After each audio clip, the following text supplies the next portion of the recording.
नमस्कार. आज आपण शेवग्याची आमटी बनवणार आहोत. ती पण अगदी पटकन अशी होणारी, अगदी कमी साहित्यात आणि सोप्या पद्धतीने. त्या अगोदर चॅनल सबस्क्राईब केलं नसेल तर चॅनल सबस्क्राईब करून बाजूची बेल घंटा नक्की क्लिक करा. चला तर मग रेसिपीला सुरुवात करूया. तर इथे मी प्रथम कढईमध्ये 2 चमचे तेल टाकून घेतलेलं आहे. तेल छान गरम झाल्यानंतर तेलामध्ये आपल्याला अर्धा चमचा मोहरी आणि अर्धा चमचा जिरे टाकून घ्यायचे आहेत. हे दोन्ही छान तडतडल्यानंतर त्यामध्ये आता आपण पाव चमचा हिंग टाकणार आहोत. तेलामध्ये मोहरी आणि जिरे छान तडतडलेले आहेत. यामध्ये आता आपण 8 ते 10 कढीपत्त्याची पाने टाकून घेऊया. सोबतच 4 ते 5 लसूण पाकळ्या ठेचून घेतलेल्या आहेत. ह्या हलक्याशाच ठेचलेल्या आहेत. याचा रंग बदलेपर्यंत हे आपल्याला छान असं परतून घ्यायचं आहे. लसूण आपल्याला लालसर रंगापर्यंत परतून घेतल्यानंतर यामध्ये मी आता शेवग्याच्या शेंगा टाकून घेतलेल्या आहेत आणि या शेंगा तेलामध्ये आपल्याला छान अशा परतून घ्यायच्या आहेत. साधारण 1 मिनिटभर शेंगा परतायच्या आहेत आपल्याला. शेंगा परतल्यानंतर यामध्ये आपण स्वच्छ धुतलेली 4 चमचे तूर डाळ टाकून घेणार आहोत आणि ही तूर डाळसुद्धा आपण शेवग्याच्या शेंगाबरोबर परतून घेणार आहोत. हे छान असं 1-2 ते 3 मिनिट आपल्याला तेलामध्ये परतून घ्यायचं आहे. आता यामध्ये आपण पाव चमचा हळद टाकणार आहोत आणि हळद ही छान अशी परतून घेणार आहोत.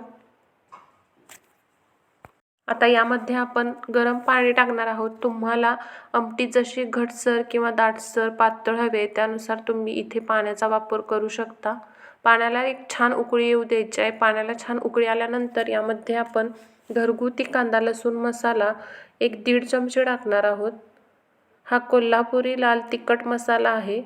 त्यामुळे इतर कोणत्याच गरम मसाल्याची किंवा मसाल्यांचा वापर करायची गरज नाही आहे. त्यानंतर सोबतच आपण यामध्ये 2.5 चमचे शेंगदाण्याचं कूट टाकून घेणार आहोत. शेंगदाण्याचं कूट टाकून झाल्यानंतर आपण हे सर्व मिश्रण आता मिक्स करून घेणार आहोत. त्यामुळे तिखट आणि शेंगदाण्याचं कूट यामध्ये छान असं मिक्स होईल. आता यामध्ये आपण चवीनुसार मीठ टाकणार आहोत आणि याला झाकण लावून डाळ लो फ्लेमवरती डाळ चांगली शिजेपर्यंत आपण हे शिजवून घेणार आहोत. 7 ते 8 मिनिटं झालेली आहेत आणि मी झाकण ओपन करून पाहिलेलं आहे. तुम्हीही इथे बघू शकता डाळ आणि शेंगा चांगल्या शिजलेल्या आहेत. आता यावरती थोडीशी कोथिंबीर टाकून घेऊया. ही आमटी भाताबरोबर पोळीबरोबर एकदमच चविष्ट लागते. तर कशी वाटली आमटी हे कमेंटद्वारे कळवायला विसरू नका. या पद्धतीने तुम्ही आमटी बनवली असेल तर कमेंट करून नक्की सांगा. रेसिपी कुठून पाहता हेही कमेंट करून नक्की सांगा. चॅनलवर नवीन असाल तर लाईक शेअर सबस्क्राईब करा.